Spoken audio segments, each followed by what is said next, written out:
Hey YouTubers, welcome back. So, it's time for the big reveal. Now I'm gonna show you what the big surprise was. To me it's exciting. To you guys it's probably just like, oh, okay. But yeah, I finally was able to buy this.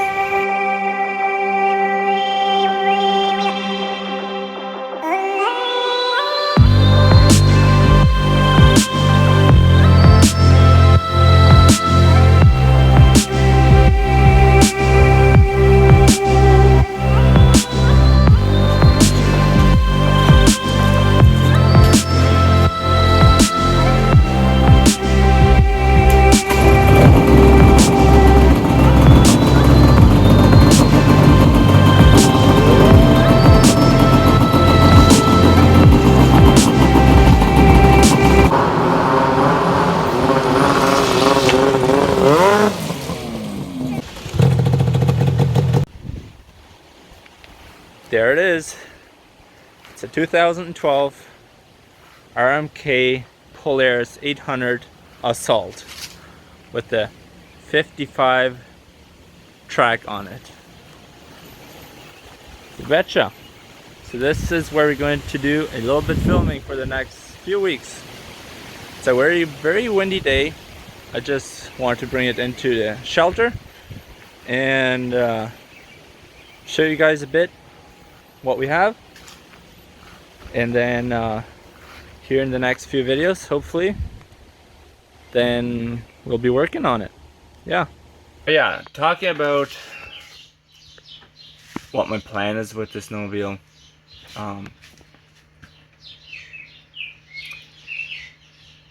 Well, it's used and I would like it to look at least a bit nice. I mean, it looks nice, it's really nice, but still that it just has black plastics. I would like to wrap some of them, like the fuel tank, and I like to wrap the side panels and maybe do some stripes on it, and might do some painting.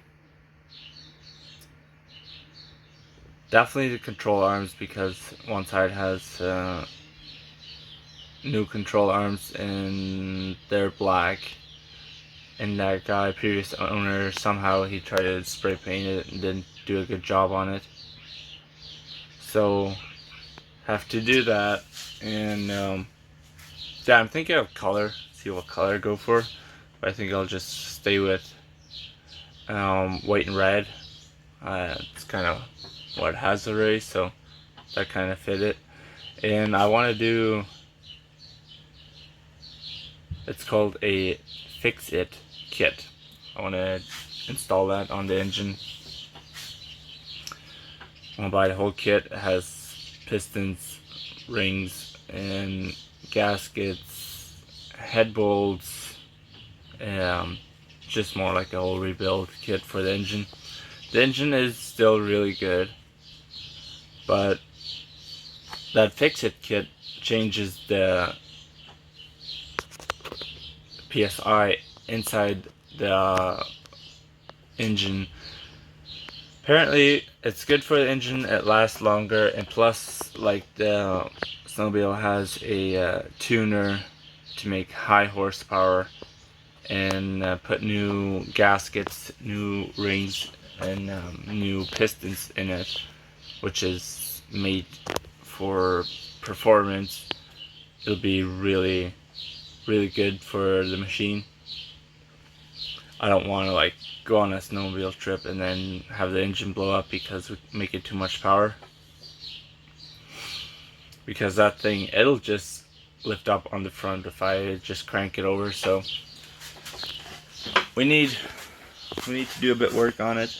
I mean, I could drive it like this, but I want to make it good. It only has 2,030 or 90 miles on it, so it's fairly new, but some things are broken. There's the steps where I stand on, they're cracked because it's aluminum, so it's not heavy.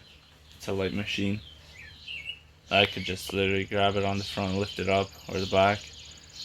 So yeah, there's that. And I've never had a snowmobile before. Like, I've driven once for maybe 2 minutes. Was a buddy of mine. He had Ski-Doo 850 Summit, but driving somebody else's machine, it just, I don't like it, because how would I flip it or something, and I wouldn't want to break somebody's machine. So yeah, I'm really excited for this. I don't know how it'll be with because it's a fast machine. I had a dirt bike accident, was it like 1.5 years ago? Probably a bit more than that. And I broke my leg. I was almost killed. But I broke my leg, and somehow the operation went wrong, and I got an infection in it, and I walked. After that was like after 2 months, 3 months after my accident, I could walk a bit with a lot of pain, and I started to work because, well, everybody has bills, and figured that I had to work, so I started working. Worked a month or so, and then my infection went so bad it was just, I couldn't wear normal shoes because my leg was too thick, and it was exactly time with COVID, so I couldn't go to a hospital, because if you came there, they would just make you stand outside. Or I went there once, like I took an X-rays from it, and because I thought it was just something wrong with my ankle, and then after the doctor saw it, or well, it's not a doctor, it was like a physiotherapy person, after he saw it, it's like, it's totally broken. It's broken. Even that metal plate that was in there was cracked. There's 3 screws that were broke off, and my leg was shattered, like just 2 little pieces in there. It was a mess. And I couldn't believe that I'd still been walking on that. Like, I know I had serious pain. I was just on painkillers the whole day, and just, I'm a pretty tough person. If it comes to pain, I can take a lot of pain and still think it's all fine. But this had gone a bit too far, so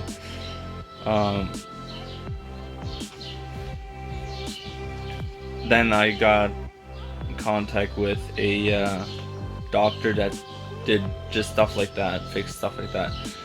But I had to wait 2 months until my appointment was up with him. So I couldn't walk, so I was home just trying to live off of EI and waiting until my 2 months were over. Then I went in, they took the metal plate out, and then they put me on antibiotics. I had a hose going into my arm, right, you see those marks there? Like right into here. The hose went into my arm, and then it went all the way in, all the way up to my heart. And then I had to do 9 syringes full of antibiotics a day. Every 8 hours I had to do 3 syringes full, and that was a tough time, really, really tough time. I had to do that for 7 weeks. That was painful. Having a hose in your arm going to your heart, it's just terrible, and you can't walk. So I had that on for 7 weeks, and then finally got to go back to the doctor, and then they took out the hose. And remind you, by this time, by now, what I've told you, I went back to the doctor and took out the hose. It was a whole year since. It's just about a whole year since I had my accident, since I couldn't walk anymore, since I'd been walking for I'm not sure how long it was, but it's just a little, like a month or a month and a half that I could walk with a lot of pain. So it was a whole year that I couldn't really walk, just being on crutches in a wheelchair. So I went in. Doctor said, okay, after you have done 7 weeks antibiotics, we'll do another surgery. We'll put a big metal plate in, and that'll be another 8 weeks until you may be able to walk. Okay, so now I come in with the thought in my mind that yes, they will take out the hose, and then they'll schedule me an appointment for maybe in a week or so to get another operation. But they took an x-rays as soon as I got there, and then yeah, now I'm going to go see the doctor, and he's going to tell me when I get my next operation. So when I get in there, he looks at the x-rays and like, okay, get up, I want to see you walk. And I was like, okay, this does really not make sense, because my bone was shattered. It was all broken. He didn't even really trust taking out the metal, but he said it wouldn't hurt because my bone was anyways broken. We'd just take it out, and then afterwards I'd just have to have like a big metal plate over and probably have that there for the rest of my life, and the bone would never even heal back together again. So, alright, then I didn't get it, but he says your leg is healed. Like, it still has damage, but you can walk. So I come with the thought to the hospital that I have to have an operation, my leg is cracked, my leg is shattered, I can't walk, and walk out with my legs and carrying my crutches because they were mine, not the hospital, so I carry them out. It's just like the best feeling that a person can ever have. So right after that, was maybe in 2 weeks since then, I started working. I've been working now for almost 8 months, and my leg is good. So yeah, I still have sometimes pain in my ankles and stuff like that, but that part, that's over. I try not to think about that anymore. It's not easy for me to talk about it or to think of it. But yeah, so that's why I'm kind of, fast machines they scare me, and I'm hoping to get over my fears of, I wasn't like a dirt bike. Yeah, I had fun in that accident. I came from work. This happened in Mexico. I had a street legal dirt bike. I came from work, and then a guy that drove in front of me on the highway, just when I wanted to pass him, he turned left without single lights, and I drove right into the side of him, going like at 95-ish kilometers an hour. So, and the thing was, something went wrong with my helmet. The clip wasn't, I don't know, secure or something. So my helmet flew off. I got a scar here, a big one on my head, and like my body was just bad. I was all over, full of bruises, and so yeah, this snowmobile hopefully will get my nerves back a bit and get me back on riding machines, and so yeah, I hope you guys don't mind me talking about this. I just kind of wanted to explain so that you guys knew where I come from, what actually happened to me.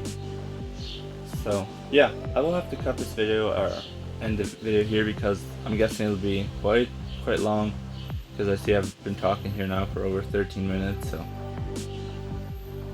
yeah, I see my YouTube channel's not growing too much, but hopefully it'll grow yet. I just like the idea of people enjoying what I film and giving them motivation to move on. No matter how hard it is now, there's always a brighter day coming. Just stay strong, just look forward. You'll get through it.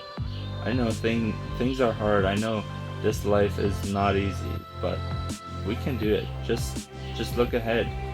The brighter day is coming. Alrighty guys, like if you liked the video, subscribe if you haven't, and go check out my buddy Prairie Dog. He doesn't get a lot of views, so show him some support. Subscribe to the channel, comment, like, and share. Peace. See you in the next one.